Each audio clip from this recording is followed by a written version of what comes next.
How to achieve business growth innovation without a budget. That's our topic today. G'day, I'm Nils Vesk, and I hope you're interested in finding out ways that you can get over the no budget hurdle. Now, if you're a business leader who feels like the number one thing that's stopping you from getting those breakthrough results is not having any budget, then you're going to love what I'm going to share today.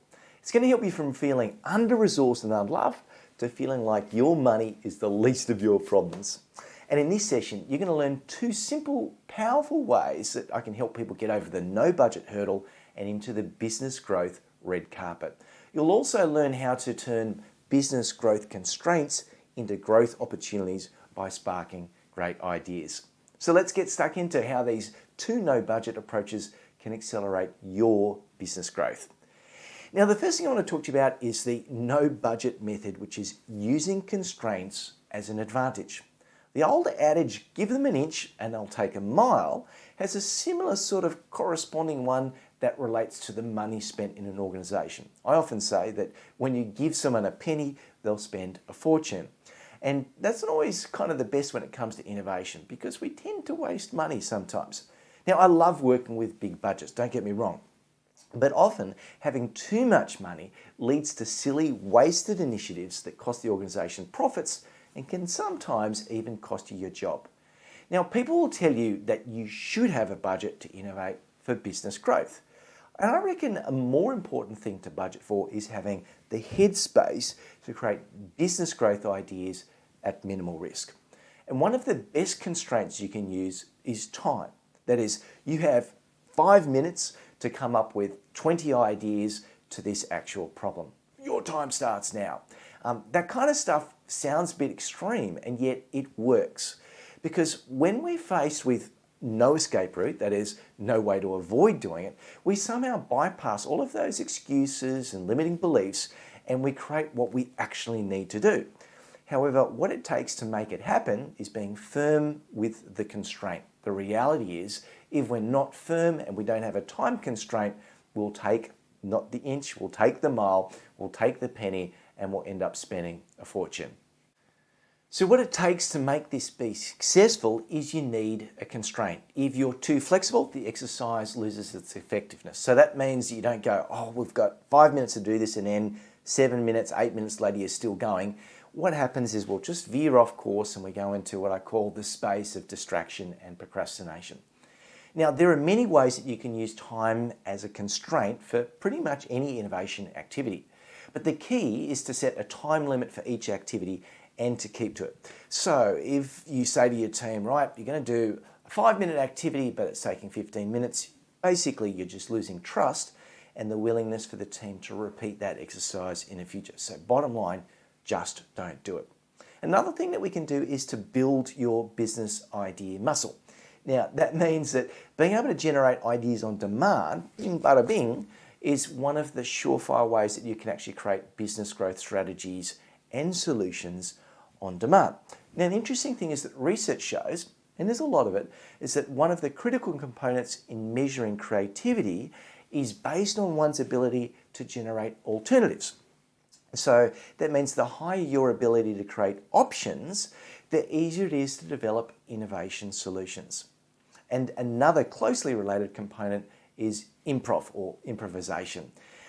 And the best way we can build our creative business ideation growth skills is by practicing to generate lots and lots of ideas in a very short amount of time. Now, the subject can change each time, but the core components of having a specific topic, time limit, and goal are essential. Now, here's a couple of example topics that you could start with. Ideas, which is the first one. Now, if you don't like that word, you could use the word solution, that works as well. So say, for example, ideas to get more referrals, ideas to improve customer spend, ideas to increase employee engagement, or ideas to solve our customers' biggest pain point. So there's all kinds of different topics, but now that you've got a topic chosen, what you want to think of is to create a limit or a goal for the number of ideas that each person is going to generate.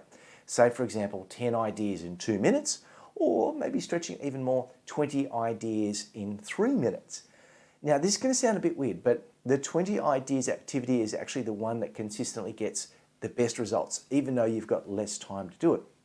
And if you don't believe me, if you find it tough to get out, let's say, 10 ideas in 2 minutes, try the 20 ideas, and it just forces you to get past that procrastination piece and get some things. Now, here's a bonus counterintuitive trick. If your team or yourself are finding it tough to generate 10 ideas in 3 minutes, then go for the 20 ideas in 5 minutes activity. When we have to create more ideas, we just seem to go past that self-criticism, the self-doubt, and that paralyzing procrastination, and we just get the ideas out of the head. Now, it's important to note that there should be no criticizing of ideas during this session. This is save all of that sort of sorting and assessment for a stand-up meeting later in the day, or even better, the next day. Idea generation is about getting ideas after each other, not criticizing. If you want, you might consider visiting my blog post or one of my last videos for a technique that works in under 5 minutes, is fun and can be done consistently, that is like once a week, and it's helped many of my clients make millions. So check it out. It's on Ideas with Logs. It's on Ideas with Legs, an innovation prompt that makes money. All right, so some tools to help you keep to your 5 minutes. First one, have a countdown timer on a tablet or the screen, and that just works really well. Another option is to pick a song or two that you might play on your iPad or your whatever your phone, whatever smart device, whatever you've got, and frame it up by saying, "Okay, guys, we've got 4 minutes and 45 seconds to do this activity," because that might be how long the two songs have got to go for. Let's go. All right, so I hope that gives you some ideas on how you can generate and strengthen that idea muscle. The next thing I want to talk to you now about is what we call the no budget method number 2. And this is to call your business growth innovation something else. Why? So that you can steal budget from other places in the business. Now, I mention a lot in my content that people at work are risk averse, and I think the research shows that well over 90% are averse to risk. And that's one of the big reasons why it can be hard to find funding for your innovation business growth program.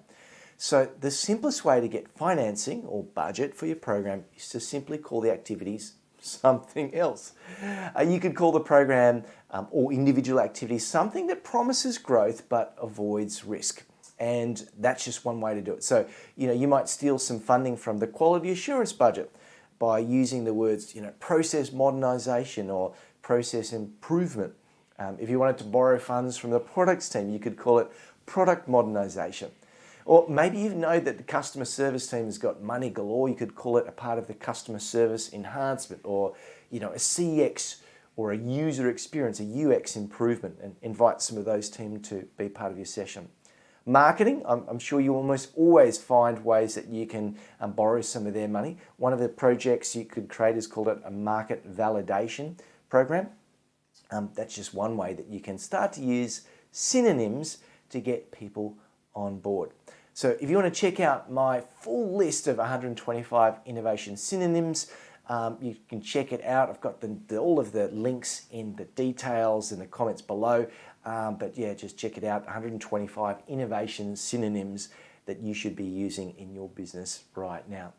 Now, synonyms can be used not just to steal budgets, but also to describe activities elsewhere on timesheets without making it look like you're spending time on innovation. So let's say you want to do an insight generation workshop where you're identifying, customer needs or an unmet, desire or frustration.